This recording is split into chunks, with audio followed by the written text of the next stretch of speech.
Most people who try mixing their own potting soil end up with heavy, waterlogged garbage that kills their plants before they ever have a chance. And here is the thing nobody tells you. It is not because they bought the wrong brand of peat moss. It is not because they have a brown thumb. It is because they made 3 specific mistakes. And every single tutorial online is teaching at least one of them. Today, that stops. Because in this video, I am going to show you the complete, proven method for making professional-grade potting mix at home. The kind that makes roots grow so thick they fill the pot like a white carpet. The kind that costs pennies compared to store-bought bags. The kind that works for every single container plant you will ever grow, whether you have tomatoes, peppers, herbs, or flowers. Stick with me, because the most important ingredient in this entire recipe, most people skip it completely. And it is the exact reason their potting mix never works. Let us talk about the elephant in the room. If you have ever searched how to make potting mix on YouTube, you have seen the same video over and over again. Someone holds up a bag of peat moss, throws in a scoop of perlite, adds some compost, and says, just mix it together and plant. And 6 months later, you pull up a plant with yellow leaves, rotten roots, and no harvest to speak of. Here is the problem. That method skips everything that actually matters. It skips the pre-moistening step that prevents dry pockets from killing your roots. It skips the drainage strategy that keeps your soil from turning into concrete. It skips the one ingredient that makes your potting mix come alive. Most tutorials treat potting mix like a set-it-and-forget-it formula. But potting mix is not that simple. It is the foundation of everything you grow in containers. It is the difference between a plant that thrives and a plant that just survives. And if you understand 3 specific things about how to build it, you can make a mix at home that outperforms anything you can buy at the store. That is what we are doing today. I am going to walk you through every single step, from choosing the right ingredients all the way to the moment you fill your first pot with soil that actually works.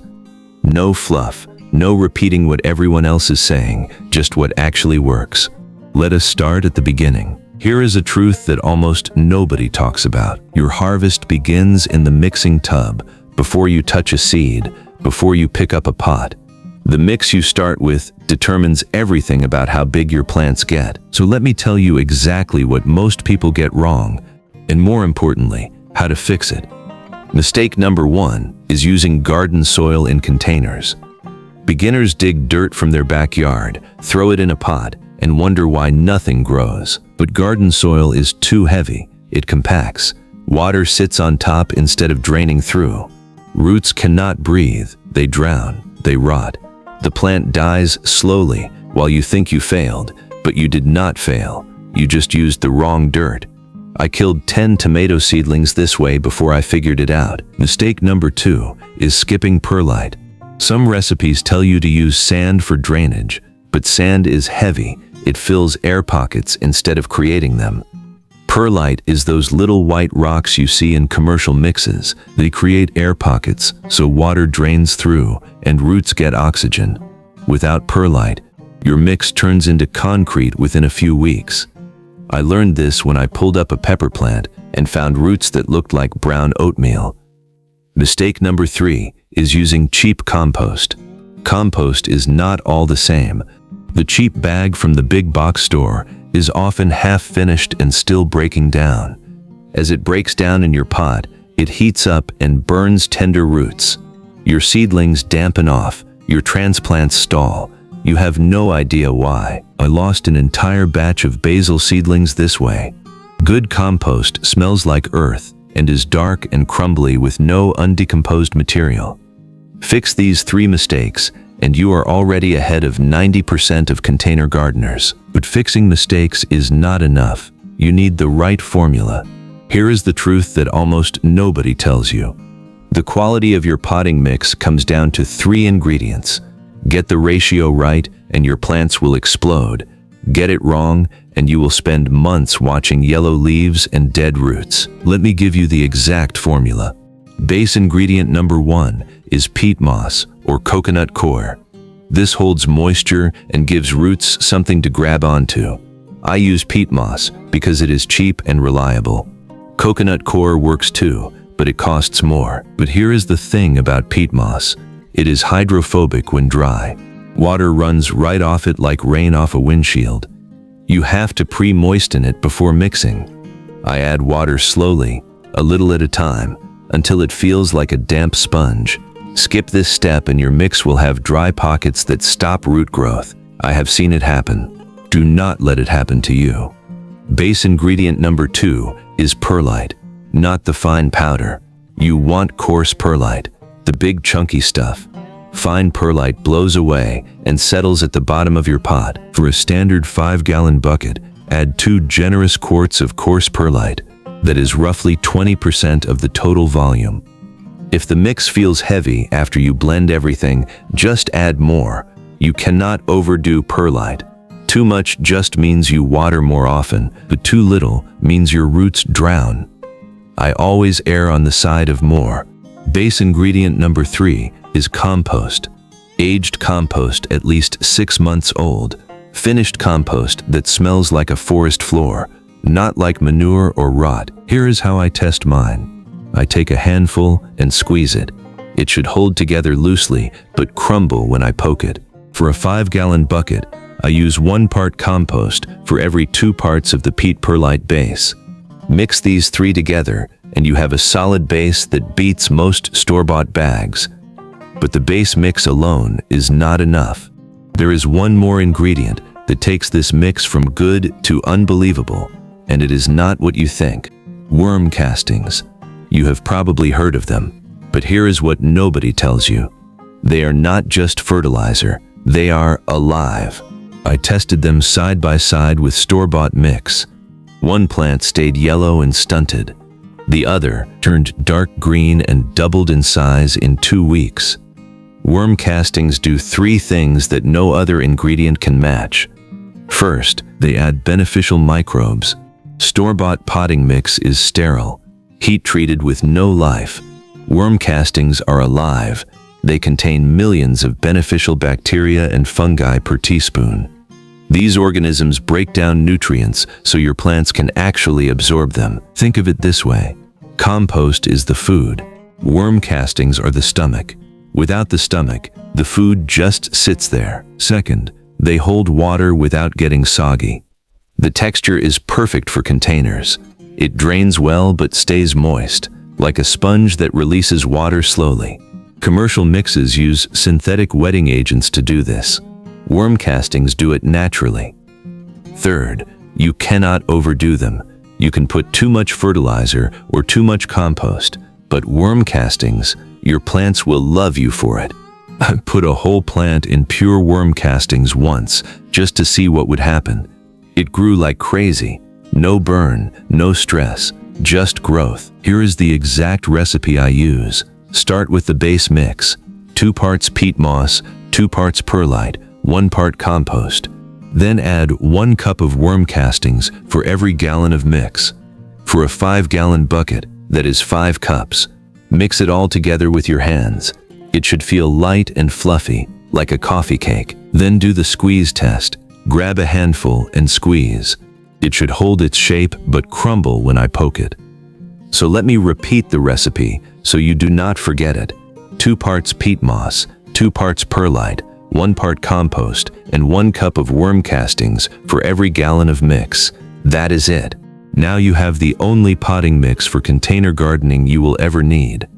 But even with the right recipe, mistakes can still happen. Here is where most people get it wrong. So you have your mix ready. Now let us talk about your pots, because this is where more container gardening attempts fail than anywhere else. 5-gallon buckets work beautifully for most plants, but not because they are the perfect size.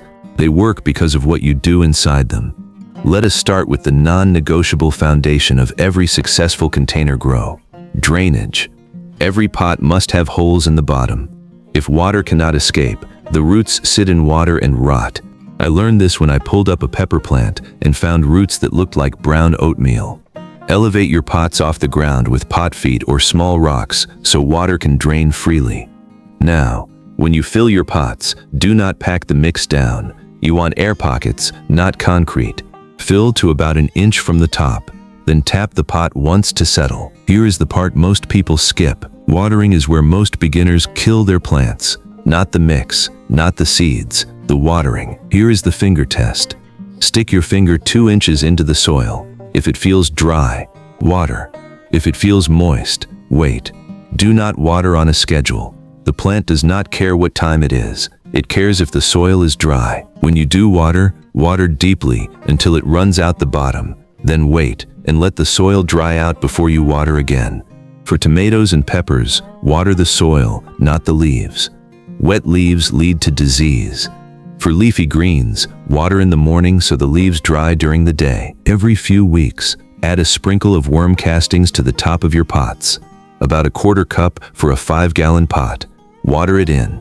This refreshes the microbes. At the end of the season, do not throw your mix away. Dump it into a bin, break up clumps, pull out old roots, add fresh compost and worm castings, and mix it up, good as new. I have been using the same base mix for 3 years. Let us talk about what can go wrong, and more importantly, how to fix it fast. Problem 1. Your plants are yellow and weak even after using the right mix. This is almost always overwatering. The mix drains well, but if you water every day, even the best mix stays too wet. Let the soil dry out before you water again. Stick your finger in the soil. If it is wet, walk away. Problem 2. Your seedlings dampen off right after sprouting. This is cheap compost. The half-finished bag from the big box store heats up as it breaks down and burns tender roots. Start over with finished compost that smells like earth. Problem 3. Your plants are stunted with no fruit production. This is usually not enough sun or too much nitrogen. Most vegetables need 6 hours of sun. If your patio is shady, grow lettuce, spinach, and kale. Do not try tomatoes in the shade. And use fertilizer made for vegetables. It has less nitrogen and more phosphorus. Problem 4. Your potting mix turned into a solid block. This is a lack of perlite. Without perlite, your mix turns into concrete within a few weeks. Add more perlite next time. You cannot overdo it. This recipe works because every ingredient has a job, and they all work together. The peat moss holds moisture without getting soggy. The perlite creates air pockets so roots can breathe. The compost feeds the plants slowly and steadily, and the worm castings add beneficial microbes that make all the nutrients available. Store-bought potting mix is often too heavy or too light. It is sterilized, so it has no beneficial microbes. It is expensive and inconsistent. I have bought the same brand from the same store and found one bag perfect and the next full of sticks and stones. No quality control at all. This DIY mix gives you control because you know exactly what is in it. You can adjust the recipe for different plants. More perlite for succulents, more compost for tomatoes, more worm castings for heavy feeders. Once you start making your own potting mix, you will never go back to bags. That right there is the complete system. Choose the right ingredients. Pre-moisten your peat moss. Get the perlite ratio right. Add worm castings. Water with the finger test. Refresh with castings every few weeks. Reuse your mix year after year. Everything most tutorials miss, you now know. If this video gave you something real today, something you have not heard before, hit that like button. It tells the algorithm this content is worth sharing, and it helps this channel reach more growers who need exactly this information. Subscribe if you want to keep building your growing knowledge, because we go deep here every single time. And drop your potting mix questions in the comments below. Tell me where you are growing from. I want to hear what part of the world this guide is helping. Until next time, keep growing your backyard verdant.